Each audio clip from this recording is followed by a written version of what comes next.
ati imbere ya 90 nta bwoko bwariho cyangwa se nta bwoko bwakoreshwaga.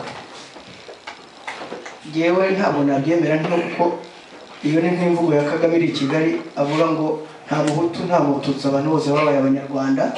Byagera muri uku kwezi kwa kane bati jenoside yakorewe abatutsi ikorwa n'abandi, ikorwa n'abahutu, ubwo bwoko bukagaruka. Mbere ya 90 ni ukuvuga ngo muri kiriya gihe cy'ingoma zagiye ziyoborwa n'abahutu nko mu kuva mu gihe cya kera bakayibanda bajyaho,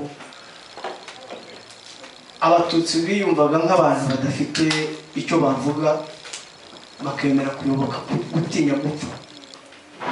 Imbere ya nyuma ku gihe cya Habyarimana niko byakomeje, kuko yewe navukiye mu Rwanda ndahakuriye. Muri primaire twajyaga dutangira kujya kwiga igihe cy'amateka, batabatutsi muhaguruka, tugahaguruka, mwicare, batabahutu muhaguruka, bagahaguruka, mwicare, bagatangira bati kera Kanjogera umugabekazi inkote y'uruhu yayishinjaga ku birenge by'abana b'abahutu bahagurukiraho. Mwumva nk'inzangano zaturutse, twabyize turabyonka mu mabere y'ababyeyi bacu batwigisha izo nzangano z'uko umututsi igihe cy'abami yagiriye nabo umuhutu. Icyo gihe rero ndashaka kuha akantu gato, kuko niga muri primaire nari mfite umwana w'inshuti yanjye witwaga Lazaro, twari duturanye, yakomokaga mu bwoko bw'abahutu, ariko icyo gihe sinari mbizi, nanjye sinari nzi ko ndi umututsi. Twiganaga muri primaire. Batangiye rero kuduhagurutsa, bahagurukije abahutu, Lazaro arahaguruka kuko we yari abizi ko ari umuhutu. Nanjye ndahaguruka muhaguruka iruhande kuko numvaga ngomba kuba mu ruhande rwa Lazaro. Mpagurutse, mwarimu aticara, ni kubera iki? Kugira ngomba gusigana na Lazaro. Ankubita imyafu ku maguru aticara wowe umututsi. Ndicara, ariko nicara mfite agahinda kuko bambujije Lazaro. Ko numvaga ari we bwoko bwanjye, numvaga ari we kuko niwe twasangiraga, niwe twakinaga, niwe twakoraga ibintu byose. Ariko byababaza, noneho ngeze mu rugo nza kubaza papa, nariko ko bankubise bankora ko ndi umututsi ngo nahagurutse mu gihe cya Lazaro, kandi nzi ko Lazaro ari umuntu dukunda natuva indi imwe, bakavuga ngo ni umuhutu ugenda umututsi. Papa biramubabaza. Mu gitondo ntiyagira ikintu ambwira. Mu gitondo arabyuka amfata ukuboko tujya ku ishuri. Turi ku murongo, kuko abana bajyaga ku murongo imbere y'ishuri kugira ngo binjire. Papa ari umunyamaboko, yari umuntu wakoze siporo, araza afata wa mwana, niko shaka ko nakohereje umwana wanjye kumwigisha ubwenge, namukohereje kumwigisha amacakubiri imbere y'ikigo cyose. Aramuterura, aramuzamura mukubita hasi imbere y'abantu. Nukwiye kuba kuba umwarimu, uri igicucu. Abandi bari aho bose abarimu bagira ubwoba, na maître principal araza arareba. Nuko arangije abamufashe kuba baramutinya, amfata ukuboko ati tugende. Ubwo ajya kumushakira ishuri ahandi, ariko nabwo ubwo twari ku kigo ahantu bita kwihanika mu karere k'Inyanza. Anjyana ku bigo by'amashuri by'Inyanza, ariko naho tuhageze angejeje amaze kubishyikiriza mwarimu, arambwira ati ese mwana, ati ko ari ubugira ubwayo mu Kigunda, n'ejo bazabikubaza. None barakubaza, uzababwire ko uri umututsi batazongera kugukubita. Mwumve ako kaga twatangiriyemo kuva turi abana.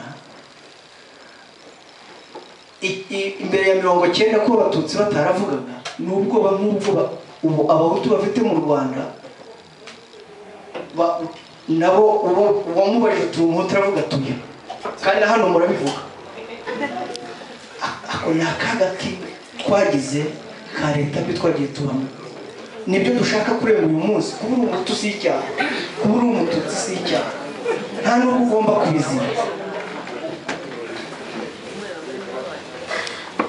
Nibaza rero ko dukwiye kurenga ibyo bintu. Abashaka inzira yo kuyungurura amagambo bayashakamo ibyaha bakabyitondera, kuko imiryango yacu yapfuye impfu zibabaje. Mbahaye igitekerezo gitoya cy'uko umuryango wanjye wapfuye, nta nubwo mu by'ukuri nk'uko leta y'u Rwanda yo inabyitirira abahutu bityo, nta nubwo nakabaye hari n'umuhutu umereza akaboko najya mubona nkiruka cyangwa nkiyica, ariko ntabwo ariko bimeze. nta nubwo ari uko nguko umuntu akwiye kubyumva. Urupfu rwa mama kuko we yapfuye urupfu rubi rurenze urwo nakwita urupfu, kuko we yari umukecuru w'umunyakonikazi yari umudivantiste. Abamwishe nawe yakwita abana be yareze, yariye amashuri, ariko kubera ko 94 icyaha cyari ubututsi yagombaga gupfa. Ntabwo icyaha cyari uko hari icyo yakoze, cyari icyaha cy'uko umututsi yagombaga gupfa. Ibyo mwese murabizi, ntabwo ababaye mu Rwanda muri kiriya gihe murabizi byabayeho. Ubwo yari umukecuru munini muremure ufite 117, bamuha igihano ikizamini ako cyo kuvuga ngo azamuke ave iwacu agere ku musozi hejuru ahantu kuri forge niba muhabona umuhanda ujya Butare, ngo nahagera niho hari umukuru w'interahamwe nkuru, niho biciraga. Ko jye nari mu gisirikare cya FPR, bavuga bati aha uyu nguyu agomba gupfa kuko n'umuhungu ari mu gisirikare. Baramuzamura, icyo bakoze bamuzamuranye na murumuna wanjye w'umuhererezi, mama baramufata baramuboha. Urumva ko uwo mukecuru w'ibiro 117, ariko arababwira ati mwe muretse gatoya mbanze nsenge, kuko ntabwo nifuza ko Imana barahaye amaraso, kuko ibyo murimo gukora ndabona mutabizi. Ati iki kibiri cyari cyarananiye n'ubundi mumbabarire nduhuke. Arasenga baramwemerera, barangije baramuboha, bamushyira hari ibuye rinini n'inyundo bicishaga abantu bumvaga ko bagomba kuba bari special mu buryo bwo kwishwa butandukanye n'ubw'abandi.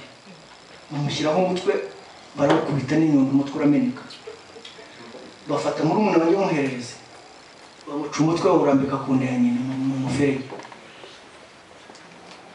Ariko ibyo ngibyo ngiye kubivuga ndagira ngo mbereke ko jyewe nta rwango mfitanye n'umuntu.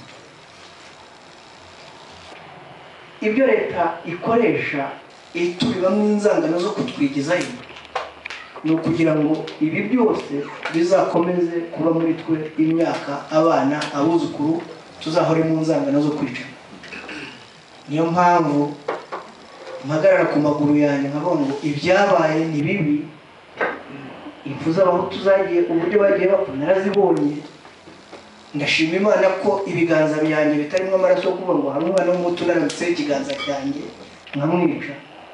Nzabihagararaho, kandi n'uzabihagarara akavuga ati warabikoze tuzajya mu rukiko biburane. Ariko waba waramenye amaraso cyangwa utayamenye, hindukira usaba Imana imbabazi wihane, kuko iyi niyo nzira yonyine yo kubaka Abanyarwanda n'u Rwanda rushya.